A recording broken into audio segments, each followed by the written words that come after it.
చాలా సంతోషం అండి. మోడీ గారు అన్న లక్ష్యానికి ఆయన మొన్న అమరావతిలో చూసాం, ఆయన ముఖంలో నవ్వు లేదు.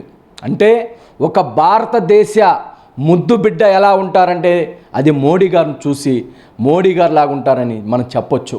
ఎందుకంటే మన భారతీయుల్ని అన్యాయంగా మట్టుబెట్టినటువంటి కాశ్మీరు ఉగ్రవాదుల్ని అణిచివేస్తామని మాటల ద్వారా కాదు చేతల ద్వారా చూపించి ఆపరేషన్ సింధు అనే పేరుతో ఈరోజు ఉగ్రవాదుల్ని, కేవలం ఉగ్రవాదుల్ని, ఒక్కరిని కూడా సామాన్యుల్ని ఇబ్బంది కలగకుండా ఉగ్రవాదుల్ని టార్గెట్ చేసినటువంటి మన భారతదేశ సైనికులందరికీ కూడా నా శిరస్సు ఉంచి పాదాభివందనం చేస్తాను. కానీ బాధాకరం, మన సైనికులు కూడా కొంతమంది మరణించటం అది బాధాకరం. కానీ భారతదేశం కోసం ప్రాణం ఇచ్చి, ఎందుకంటే మన భారతదేశంలో సైనికులు ఎవరైనా యుద్ధం చేసేది ఉగ్రవాదుల మీదే కానీ సామాన్యుల మీద కాదు. కానీ పాకిస్తాన్లో ఉగ్రవాదులు సామాన్యుల్ని, అన్యం పుణ్యం ఎరగని సామాన్యుల్ని బలికొంది. దీనికి మూల్యం చెల్లించారు, ఈరోజు చెల్లిస్తారు ఇంకా.